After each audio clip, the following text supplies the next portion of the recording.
Mis queridos hermanos de las pequeñas comunidades, hoy quiero llegar a sus hogares a la reunión de este jueves con este tema de la palabra de Dios. Ese es el bloque que tenemos, el bloque de la palabra de Dios, y el tema es en la historia y el lenguaje humano. Voy a tratar de explicar sencillamente para poder comprender más fácilmente este tema, porque a veces tienen unas palabritas un poco complicadas, duras. Lo importante y lo que quiero que sepan es lo siguiente.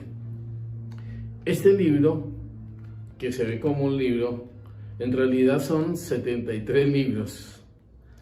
Y este libro fue compuesto hace más de 2000 años, muchos años, y ya les mostraré cómo se fue formando para poderlo entender y poderlo comprender. He hecho el trabajito con cariño para que ustedes lo puedan ver, lo puedan mirar. Ahora van a escuchar solo mi voz y van a ver las imágenes, y las voy explicando poco a poco. En la historia y lenguaje humano. Bloque 2, palabra de Dios. El número 13 de la Constitución Conciliar de Vernon. La Constitución es un libro de un documento que salió del Concilio Vaticano II, que fue en 1963, comenzó y terminó en 1965. Comenzó con el Papa Juan XXIII y terminó con el Papa Pablo VI. Al final de esa reunión de obispos en Roma, salió un documento que se llamaba Documento Concilio Vaticano II. Y ese documento tiene unos pequeños libros sobre diferentes temas. Uno es la Constitución Conciliar de Vernon, que es sobre la palabra de Dios. En ese libro dice la divina revelación escrita por hombres y en lenguaje humano.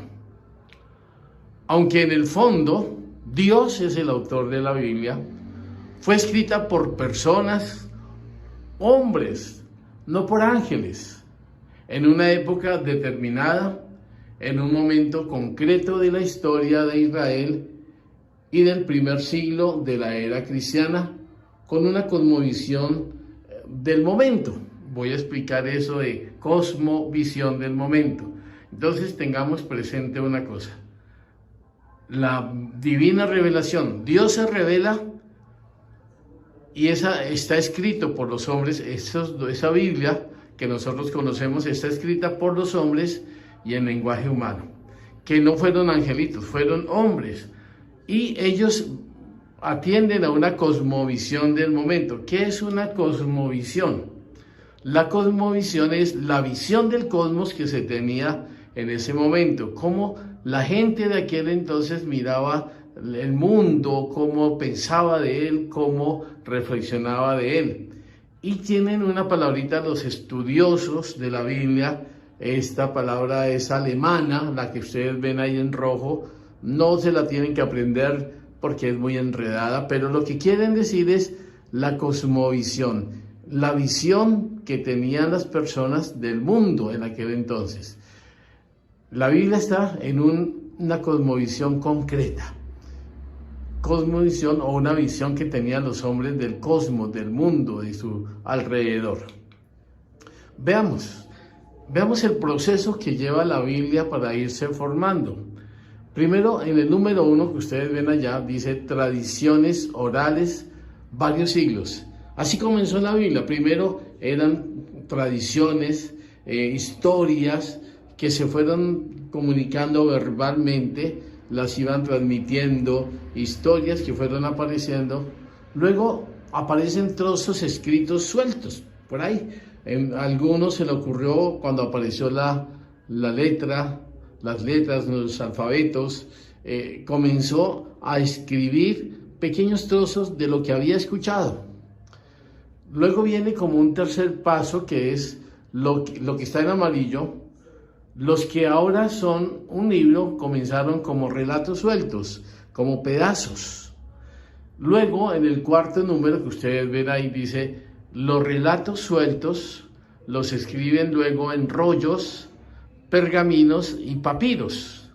rollos, pergaminos. Pergaminos eran cueros que arreglaban y sobre ellos escribían. Papiros eran unas hojas del río Nilo grandotas que se conservaban y ahí también escribían.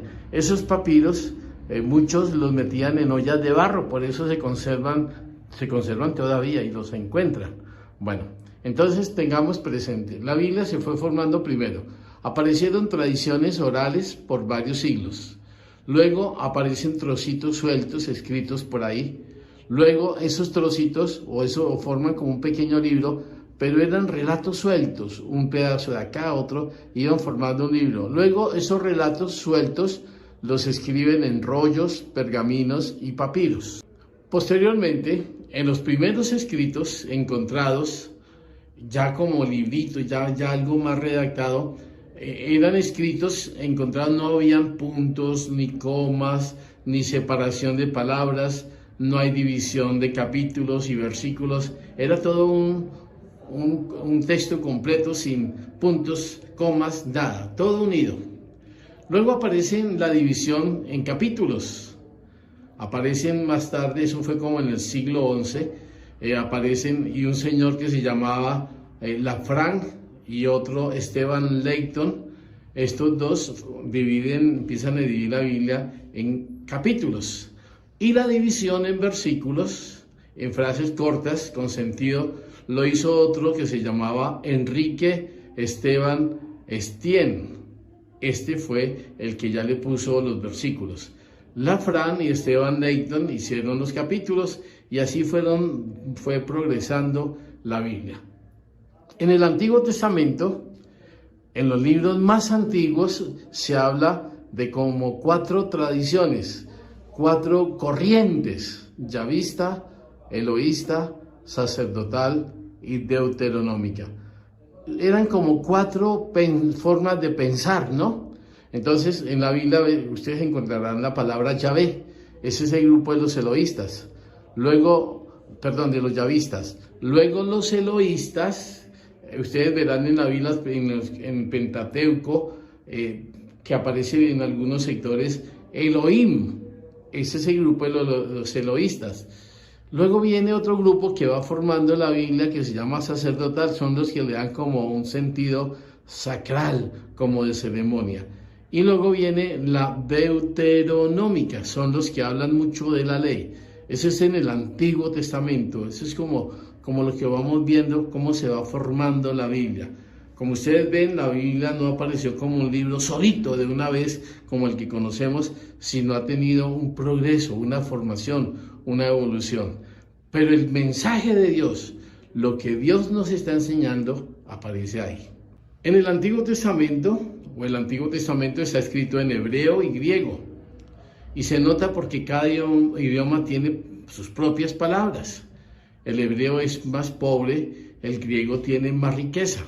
Entonces, el Antiguo Testamento está escrito en hebreo y griego y se nota porque cada idioma tiene sus propias palabras.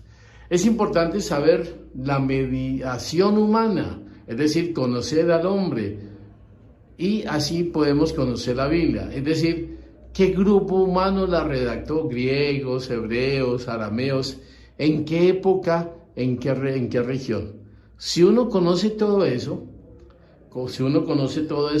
puede darse una idea mejor de la Biblia. Dirán algunos, pero es que no tenemos para estudiar tanto ahí, para buscar esos libros. Por eso aparecen los padres de la iglesia, los doctores de la iglesia, que son los que han estado estudiando por muchos siglos para conocer nosotros la Biblia. Entonces ellos la estudian, empiezan a mirar el significado de una palabra y ellos nos la dan a conocer. Para saber qué quiso decir Dios a través de esa mediación humana, tenemos que conocerla y ubicarla en el contexto literario. ¿Qué libro es? ¿Qué página hay antes o después? Su entorno y contexto histórico, en qué época. Es decir, que uno no puede coger un versículo o un capítulo e interpretarlo así nomás. Uno tiene que mirar lo que decía antes y lo que decía adelante, porque si no la saca de un contexto y le hace decir a la palabra de Dios cosas que no son. La Biblia no es un libro, sino 73 escritos en épocas muy diferentes y por muchas personas. Si se quiere comunicar lo que dice la Biblia, implica un estudio serio, largo y minucioso para conocerla bien. No cualquiera puede ponerse a hablar de la Biblia a la bulla de los cocos. No. Uno tiene que echarle una leidita, comprender. Qué bonito es, y un consejo para ustedes, mis queridos hermanos, es siempre al comenzar la Biblia, lean la historia. Casi todas las Biblias traen la historia de ese libro. Por ejemplo, Lucas fue un médico, Lucas fue discípulo de San Pablo. Bueno, ahí dice como una introducción. Es un consejo que les doy para que lo aprendan. Luego, la Biblia es el libro más importante de la historia y del mundo. Vale la pena no solo leerla, sino estudiarla en profundidad. Muchos laicos en estos tiempos y desde hace ya unos años se han dedicado a estudiar hebreo y griego para entenderla mejor. La Biblia escrita por los hombres y en lenguaje humano, es lo primero que debemos saber para entender el porqué de ciertas afirmaciones. Entonces, la Biblia que es escrita por hombres y en lenguaje humano, y debemos entender ese lenguaje para poderla entender. Después, ya con esa iluminación del Espíritu, lo puedo aplicar a mi situación. Esto es lo que hacen los estudiosos, los que se ponen a estudiar la Biblia. Ellos la estudian y luego sacan libros y en esos libros la aterrizan para que nosotros lo entendamos mejor. La Sagrada Tradición, quiero aclarar aquí una cosita. Nosotros tenemos como dos fuentes de la revelación. La Sagrada Tradición, la Sagrada Biblia. Voy a explicar brevemente qué significa la Sagrada Tradición. Primero hablo de la tradición. ¿Qué significa una tradición? Una tradición es la enseñanza que se comunica de una generación a otra. Por ejemplo, la receta de una comida. Por ejemplo, cómo se prepara un licor. Son tradiciones que vienen de boca en boca, de la mamá a la hija, de la hija a la hija, hasta que llega a muchas generaciones. Pero hablando de tradición en mayúscula, la tradición se refiere a la palabra revelada por Dios que se transmite en la iglesia. Entonces, es una tradición, se refiere a la palabra revelada. Hay tradición con minúscula, que es la definición, y hay tradición con mayúscula, que es la palabra revelada. Entonces, podríamos decir que la sagrada tradición se refiere a aquella revelación que no está contenida en las sagradas escrituras. La sagrada tradición es todo aquello que no está en la Biblia, pero que nosotros lo conocemos. Por ejemplo, la Asunción de la Virgen. La Asunción de la Virgen es una tradición que nosotros la vamos conociendo. Miren, Dios nos dijo, perdonen los pecados en el nombre del Padre. Entonces, la forma como nosotros lo hacemos viene de la tradición desde los apóstoles, desde la iglesia. La forma, la Eucaristía. Entonces, es una tradición. Si ustedes se fijan, en la Biblia no dice, bueno, la misa se celebrará, si no, simplemente hablan de la Eucaristía, hablan de la palabra. Entonces, los primeros apóstoles hacían celebraciones donde primero hablaban de Jesús, luego repartían el pan y recordaban las palabras de Jesús. Entonces, esta es la tradición de la iglesia, la tradición. Y veamos el siguiente cuadro, que es bien interesante. Entonces, podríamos hablar del depósito de la fe. El depósito de la fe es todo lo que nosotros creemos.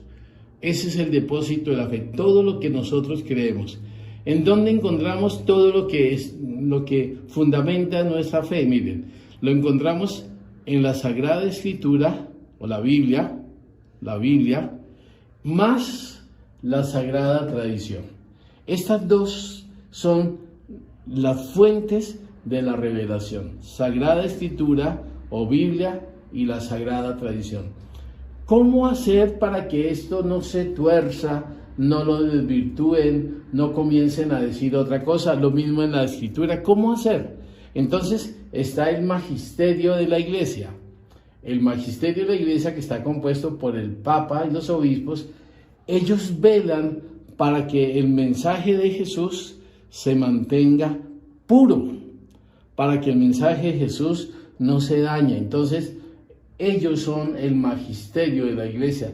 Y el Papa, los obispos, están asesorados por mucha gente que está estudiando la palabra de Dios. Entonces, esto, como ustedes ven, es serio, no es un juego, no es algo que yo me inventé o algo que se me ocurrió. Antes de decir una verdad, la han estudiado muchísimo, han mirado una palabra en la Biblia, qué es lo que querría decir, cómo, qué significaba, de dónde, quién la decía, cómo la decía, y comienzan a formar la Biblia que tenemos. Así tenemos nuestra Biblia de hoy en día, con todos los estudios. Por eso nuestra iglesia es seria. Por eso no es una persona, ay, yo me soñé que el Señor, no. Aquí es cosas concretas, estudiadas con arqueólogos, con exegetas, con hermeneutas. Hermeneutas son los que interpretan, los exegetas son los que van al origen. Entonces son personas muy, muy estudiosas. Queridos hermanos, esto es lo que les he compartido en esta tarde. Espero que les haya servido. No es fácil de digerir, yo sé que no, pero con la ayuda de Dios debemos poco a poco asimilarlos. Para eso estamos. Si tienen inquietudes, si tienen preguntas, con mucho gusto me hacen saber y yo si puedo y si humildemente sé algo, se lo digo, si no lo investigo. Que Dios los bendiga y les acompañe siempre, que esta charlita ojalá les sirva de algo. Que Dios Todopoderoso, Padre, Hijo y Espíritu Santo les bendiga. Amén.